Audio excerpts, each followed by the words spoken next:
అధ్యాయం 9వ వచనంలో ఇలా రాయబడి ఉంటుంది. దేవునికి స్తోత్రం. ఏమని రాయబడిందంటే, అప్పుడు నీవు పిలువగా యెహోవా ఉత్తరమిచ్చును. ఎప్పుడు? ఆయన యందు భయభక్తులు గలవారు ఎప్పుడైతే ఎవరైతే ఉంటారో దేవుడు అప్పుడు పిలువగా నేను ఉత్తరము ఇచ్చును, నేను మొరపెట్టగా ఆయన నేను ఉన్నాను అంటాడు. దేవుడికి స్తోత్రం. నువ్వు ఎప్పుడైతే మొరపెడుతున్నావో దేవుడు అంటాడు నేను ఉన్నాను, భయపడకు అంటున్నాడు. దేవుడికి స్తోత్రం. నువ్వు తగ్గించుకోమంటున్నాడు. దేవుడికి స్తోత్రం. వినయం కలిగి ఉంటున్నాడు. దేవుడికి స్తోత్రం. విధేయత కలిగి ఉండాలంటున్నాడు. దేవుడికి స్తోత్రం. ఇలాంటి యొక్క విధేయత వినయం ఎప్పుడైతే కలిగి ఉంటామో దేవుడు తప్పకుండా మన ప్రార్థన ఆలకిస్తున్నట్టుగా చూస్తున్నాం. కనుక ఇతరులను బాధించడియు, ఇతరులను మనం బాధ పెట్టే వారిగా ఉండకూడదు. దేవుడికి స్తోత్రం. చాలా మంది ఇతరులను బాధ పెడుతూ ఉంటారు. దేవుడికి స్తోత్రం. మనం ఆ పని చేయకూడదు. దేవుడు నమ్ముకున్నాం. వేడి పెట్టి తెరిచిపించడు, వీడు మంచోడు కాదు, చెడ్డోడు, వీడు మంచోడు కాదు, వీడు మంచోడు కాదు అని చెప్పి వేలు పెట్టి తెరిచిపెంచుతారు.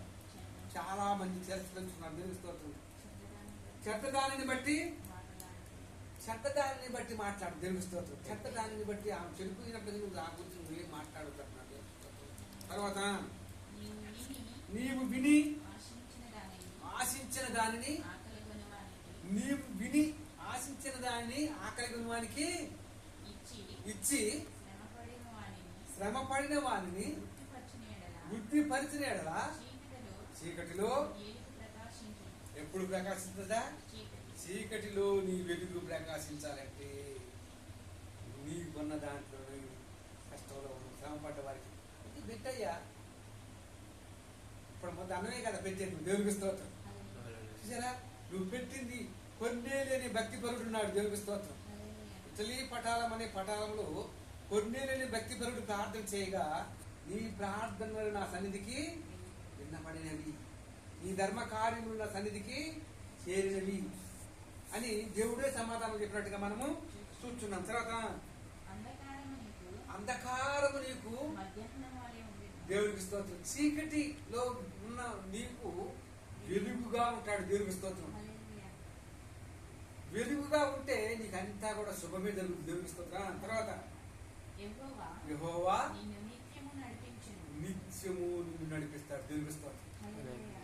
కనుక నువ్వు ఎక్కడున్నా కూడా వెలుగు బిడ్డగా జీవిస్తావు. దేవునికి స్తోత్రం.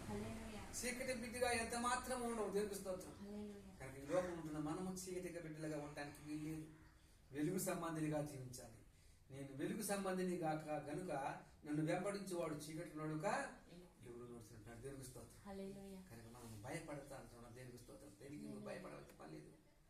భయపడవలసిన దేనికయ్యా అంటే మన పాపానికి, మనం చేసిన తప్పులకి మనం భయపడాలి తప్ప దేనికి భయపడటానికి లేదు. కనుక ఈ కొద్ది మాటలు గురిస్తున్నాను.